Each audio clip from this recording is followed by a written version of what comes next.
¿Qué tal? Muy buenas tardes a todos. Es verdaderamente un honor estar aquí presentando este trabajo de ingreso de queratoprótesis en pacientes de alto riesgo para trasplante de córnea en México, sus resultados y sus complicaciones.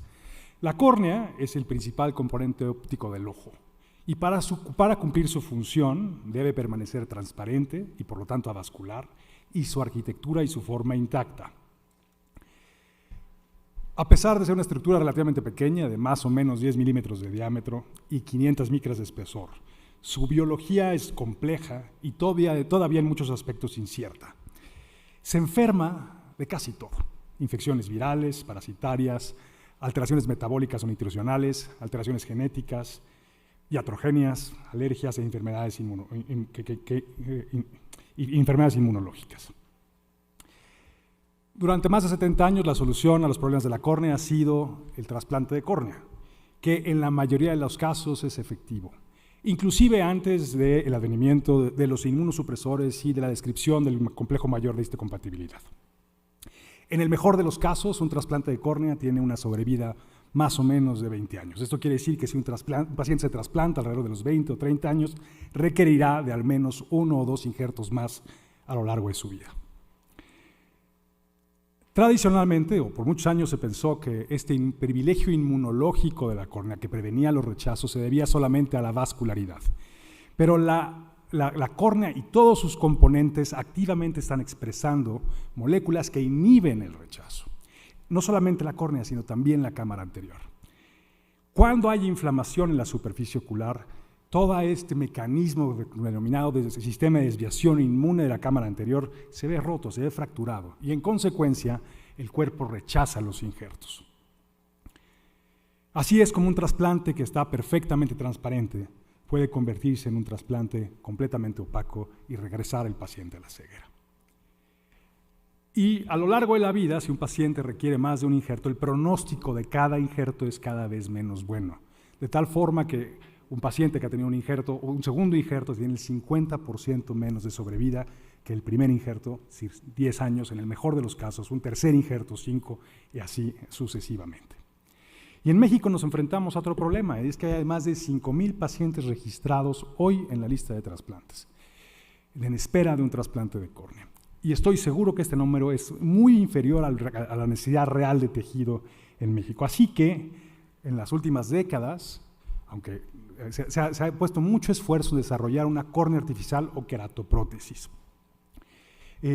Aunque la idea de esto tiene más de 200 años, un Pellier de Quincy la describió por primera vez o pensó en ella, pero solamente en estas últimas 3 décadas ha habido avances sustanciales. Y abordajes clásicos o los 3 abordajes principales son materiales biointegrables que no han tenido mucho éxito, o bien son cirugías muy complejas que requieren de una instrumentación de cirujanos, ingenieros, cirujanos maxilofaciales, cirujanos de retina, cirujanos plásticos para poder colocarlos, lo cual hace que la implementación de estos programas sea sumamente caro y costoso. O bien pueden ser construcción de tejidos ex vivo. Ya hay, seguramente será el futuro de córneas artificiales, todavía son resultados ciertamente preliminares, pero muy prometedores.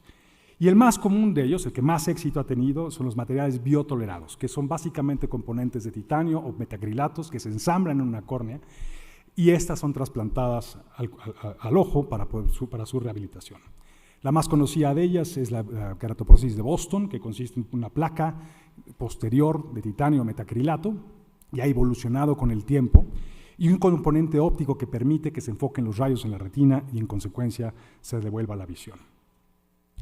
Así que esta prótesis es el objetivo, los resultados y complicaciones son el objetivo de este estudio. Para ello diseñamos un estudio retrospectivo y observacional de queratoprótesis de los pacientes operados de queratoprótesis de Boston tipo 1 entre el 2010 y el 2019, y los pacientes que asumimos para este estudio son pacientes que tienen obviamente una opacidad corneal significativa, que estaban ciegos, es decir, una agudeza visual menor a 20/200, que tenían 2 o más trasplantes previos y por ende un pronóstico muy malo, que tuviera deficiencia de células madre limpio también importantes para la sobrevida del injerto, o que estuvieran muy vascularizados. Todos ellos mayores de 18 años, que tuvieron una historia completa y cuando menos tuvieran 6 meses de seguimiento, y los seguimos normalmente a la semana, a los 15 días, al mes, y trimestralmente en adelante y para toda la vida por la posibilidad de complicaciones. Y las variables más importantes son los diagnósticos previos, quemaduras químicas, enfermedades autoinmunes, aquellos que están retrasplantados. Registramos todas las complicaciones, incluidas las infecciones o las lisis corneales, el glaucoma o la hipertensión ocular y la extrusión de la prótesis. Hicimos análisis de supervivencia para agudeza visual y retención de la prótesis. Voy a adelantar un poquito el video para que no se vea. A ver si le adelanto un poquito. Déjala. Así incluimos 36 pacientes con una edad media alrededor de 53 años y los diagnósticos principales, o los dos más importantes, fueron las fallas de los trasplantes y las quemaduras químicas, entre otras muchas causas. En general, la inmensa mayoría de los pacientes mejoró sustancialmente la visión, de tal forma que recuperaron su independencia y su movilidad. Si bien no veían el 100%, sí mejoraron sustancialmente, aunque a partir de los 36 meses la agudeza visual comienza a deteriorarse de forma continua y de forma permanente. Las complicaciones más frecuentes, sin duda la más importante, es el glaucoma. Es muy difícil medir la presión.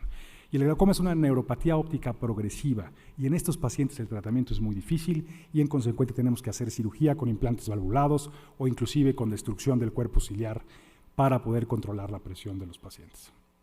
Otras complicaciones son la formación de membranas que tienen que ver con la inflamación intraocular que impiden la transparencia del óptico, pero son usualmente fácilmente rescatables con tratamientos con láser o en algunos casos con intervención quirúrgica. Y finalmente la complicación más temida en oftalmología, que es una infección intraocular porque acaba destruyendo el órgano sensorial del ojo, que es la retina. Tuvimos 3 casos y los 3 acabaron con una pérdida total de la visión. Otras complicaciones, extrusiones por un golpe o bien por lisis corneal estéril, es decir, que no había cultivo positivo, pero que finalmente acaban extruyendo la prótesis. Una variable importante en el análisis de estos dispositivos es la retención a largo plazo. Y a lo largo del seguimiento, de 38 meses en promedio, la retención fue en promedio del 85%. Y cuando analizamos al subgrupo de pacientes que recibió la queratoprótesis de Boston como primer trasplante, como primera intención de reemplazar esa córnea opaca, que fueron 14 ojos, la agudeza visual fue sustancialmente mejor y se mantiene mejor que en aquellos pacientes que han tenido trasplantes previos, lo cual sugiere que esta pudiera ser la primera intervención en pacientes de alto riesgo para trasplante. A manera de conclusión, las queratoprótesis de Boston ofrecen una esperanza para la rehabilitación visual de pacientes con alto riesgo para trasplante de córnea. Las indicaciones más frecuentes son injertos múltiples fallidos, deficiencia de células madre primaria, quemaduras químicas o enfermedades autoinmunes como el síndrome de Stevens-Johnson o el pemfigoide de las membranas mucosas. La probabilidad de mantener una agudeza visual que les permita independencia a largo plazo es de más del 50% y los resultados son similares a los publicados por autores en otros lados del mundo en cuanto a indicaciones, agudeza visual, complicaciones, y el glaucoma es la principal causa de la agudeza visual. Como procedimiento primario sugiere que puede ser la mejor alternativa en pacientes de alto riesgo, con una probabilidad de retención de la agudeza visual a 5 años de hasta el 80%.